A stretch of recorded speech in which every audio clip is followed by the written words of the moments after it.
Study Session 10. Perception of Smell and Taste. Introduction. The smell or olfactory system can distinguish thousands of odors. Scientists have identified a large gene family that they believe codes for odor binding sites or receptors in the olfactory lining of the nose. In the olfactory bulb, information from these receptors is organized into patterns that the brain may interpret as different odors. These and other discoveries are leading to important insights about human behavior and providing hope for treating those with a diminished or lost sense of smell. Scents evoke many images and sensations, so common we don't give them much thought. The olfactory system, which senses and processes odors, is one of the oldest and most vital parts of the brain. For most animals, it is the primary mode of communication and influences many important functions, including reproduction and taste. Learning outcomes. At the end of this study session, you should be able to 1. Describe the nose as an organ of smell. 2. Describe the tongue as an organ of taste. 3. Highlight the labeled line theory to olfaction and gustation taste. The nose and perception of smell. Olfactory information. According to the labeled line theory of olfaction, olfactory receptors fall into a few distinct types. According to this theory, each odorous chemical fits into one and probably only one receptor site. In a lock and key fashion, Armour 1963. Once a receptor is excited, it sends a message that represents a specific odor. In other words, olfaction is a response to a few primary odors. The structure of the nose. The nose contains specialized sensory nerve cells or neurons with hair-like fibers called cilia on one end. Each neuron sends a nerve fiber called an axon to the olfactory bulb, which is a brain structure just above the nose, as shown in figure 10.1. Most animals can distinguish thousands of odors. Early studies show that different olfactory neurons respond to different odors and that odors stimulate specific patterns of activity in the olfactory bulb. Scientists also found out that the olfactory cilia in fish contains binding sites or receptors for odor molecules. In brackets, Society for Neurosurgeons, 1995. Recently, researchers identified a surprisingly large family of genes in rats that appears to code for odor receptors. This gene family is one of the largest ever discovered, programming 500 to 1,000 different types of receptors. Scientists think this large and diverse group of genes is what helps animals detect such a huge variety of odors. Society for Neurosurgeons, 1995. In rats and mice, the olfactory lining is divided into 4 zones, each containing neurons with different odor receptors. Neurons expressing the same receptor genes within each zone appear to be randomly arranged.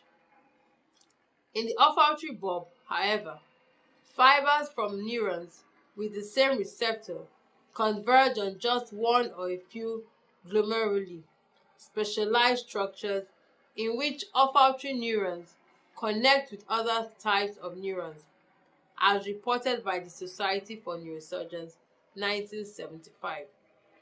Research suggests that An individual odor molecule stimulates several types of receptors, each of which responds to a part of the molecule structure.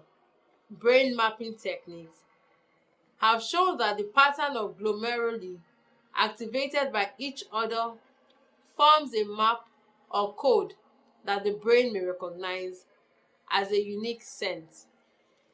Genes, much like those for odor receptors, appear to control other types of chemical sensing, such as the ability of sperm to locate an egg.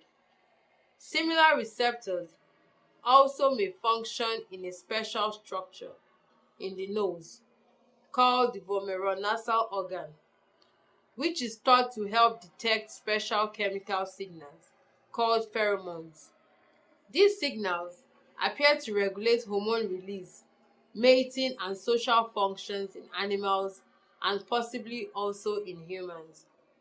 Olfactory information travels not only to the limbic system, primitive brain structures that govern emotions, behavior, and memory stage, but also to the brain cortex or outer layer, where conscious thought occurs. In addition, it combines with taste information in the brain to create the sensation of flavor. Learning more about these links will help explain how odors affect our thoughts, emotions, and behavior. Physiology of smell.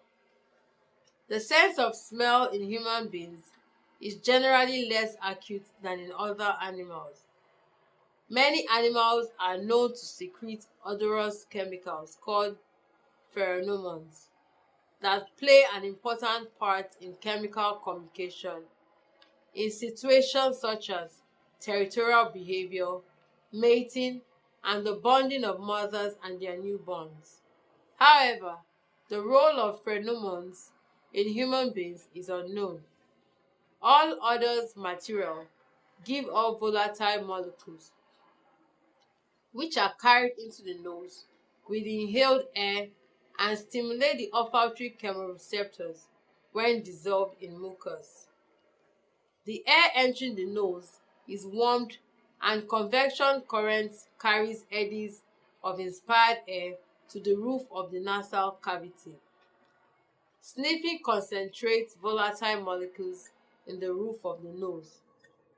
This increases the number of olfactory receptors stimulated and thus the perception of the smell. The sense of smell may affect the appetite. If the odors are pleasant, the appetite may improve and vice versa. When accompanied by the sight of food, an appetizing smell increases salivation and stimulates the digestive system. The sense of smell may create long-lasting memories, especially to distinctive odors, e.g., hospital smells, favorite or least liked foods. When an individual is continuously exposed to an odor, perception of the odor decreases and ceases within a few minutes. This condition, called adaptation, occurs at the level of the cerebrum and in the nasal sensory receptors, the tongue, and perception of taste. Taste drives appetite and protects us from poisons. So, we like the taste of sugar because we have an absolute requirement for carbohydrates. We get cravings for salt because we have sodium chloride in our diet. Bitter and sour cause aversive avoidance reactions because most poisons are bitter. In bracket, most bitter substances are bad for you, certainly in excess. And all food goes sour, in bracket acidic. Why do medicines all taste bitter? Because they are in fact poisons, and if you take too much, they will harm you. We have an absolute need for protein, and amino acids are building blocks for protein. So the new taste quality of some umami, pronounced umami, which is the meaty savory taste drives our appetite for amino acids. This taste has been known to the Japanese for a long time, but has only recently been recognized by the West. Bacon really hits our umami receptors because it is a rich source of amino acids. Structure of the human tongue. In human beings, taste buds are groups of 30 to 100 individuals elongated neuroepithelial cells, which are often embedded in special structure in the surrounding epithelium termed papillae. At the apex of taste bud, microvillar processes protrude through a small opening. The taste pour into the mouth. Just below the taste bud apex, taste cells are joined by tight junctional complexes that prevent gaps between cells. Food molecules cannot, therefore, squeeze between taste cells and get into the taste bud. Taste buds and taste papillae. Taste papillae can be seen on the tongue as little red dots or raised bumps, particularly at the front of the tongue. These ones are actually called fungiform papillae because they look like little button mushrooms. There are three other kinds of papillae: foliate, circumvallate, and the non-gustatory filiform. Taste buds, on the other hand, are collections of cells on these papillae and cannot be seen by the naked eyes. To illustrate the point, the taste bud are collection of cells situated on top of or on the sides of the different papillae. At the base of the taste bud, afferent taste nerve axons invade the bud and ramify extensively, each fiber typically synapsing with multiple receptor cells within the taste bud. In mammals, taste buds are located throughout the mouth, in the pharynx, the laryngeal epiglottis, and at the entrance of the esophagus. There are about 4,600 taste buds per tongue. A greater number of these are located on the rear side of the tongue. Taste buds are contained within four major classes of papillae. The fungiform papillae. These are located on the most anterior part of the tongue and generally contain one to several taste buds per papilla. They appear as red spots on the tongue. The total number of fungiform papillae per human tongue is around 200. There are 1,120 fungiform taste buds per tongue. The foliate papillae. These are situated on the edge of the tongue. They are predominantly sensitive to sour taste. The circumvallate papillae. They are sunken papillae and convey a sour or bitter sensitivity to the posterior two-thirds of the tongue. Filiform papillae. These are mechanical and non-gustatory. The number of taste buds declines with age. Cells in taste papillae. 1. Supporting cells. Contains microvilli and appears to secrete substances into lumen of taste bud. 2. Sensory receptor cells. These have peg-like extensions projecting into lumen. These contain the site of sensory transduction. 3. Basal cells. These differentiate into new receptor cells. They are derived from surrounding epithelium. The cells are continually renewed every 10 days or so. Taste and the labeled line theory. The labeled line theory of taste states that each type of receptor has its own route to the brain. That is, each axon carries information about just one of the primary sites, and each neuron, anywhere in the brain taste system, is also coded to respond to just one of the primary tastes. Kalat, 1988. Basic types of taste. There are 5 basic tastes: salt, sour, sweet, bitter, and umami. Umami is the taste of certain amino acids, in brackets e.g. glutamate, aspartate, and related compounds. It was first identified by Kukanya Ikeda at the Imperial University of Tokyo in 1909. Nelson, 2002. Physiology of taste. Taste buds contain sensory receptors, in brackets chemoreceptors, that are found in the papillae of the tongue and widely distributed in the epithelia of the tongue, soft palate, pharynx, and epiglottis. They consist of small sensory nerves ending of the glossopharyngeal, facial, and vagus nerves.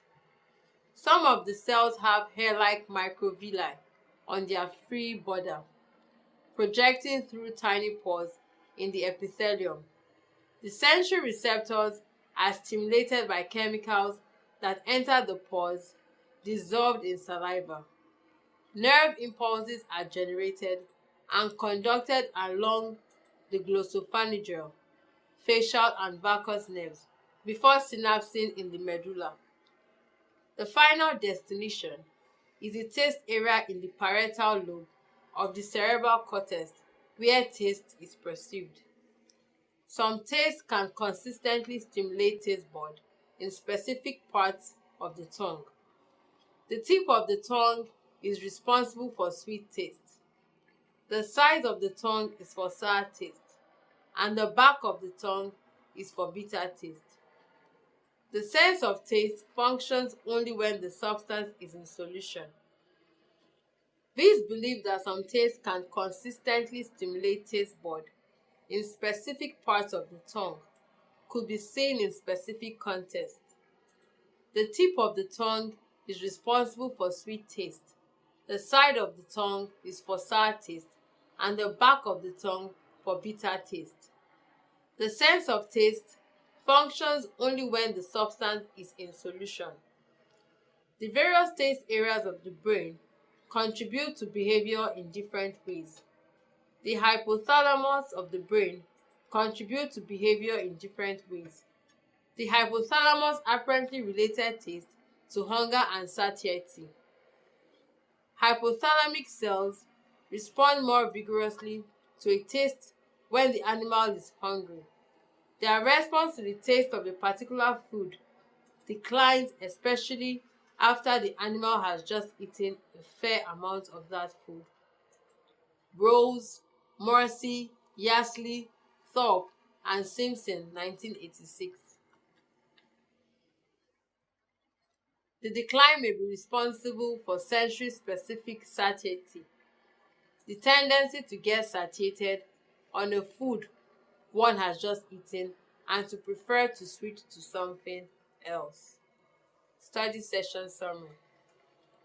This study session explored the olfactory system and perception of taste. The olfactory system senses and processes odors. For most animals, it is the primary mode of communication and influences many important functions, including reproduction and taste. We also noted that taste drives appetite and protects us from poisons.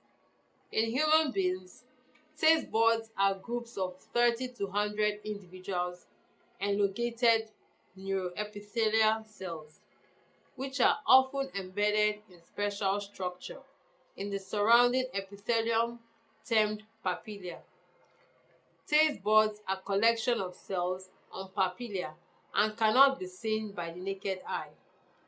Taste papillae can be seen on the tongue as little red dots or raised bumps, particularly at the front of the tongue. They include the fungiform, foliate, circumvallate, and filiform. There are 5 basic tastes: salt, sour, sweet, bitter, and umami. End of study session 10. Thank you for listening.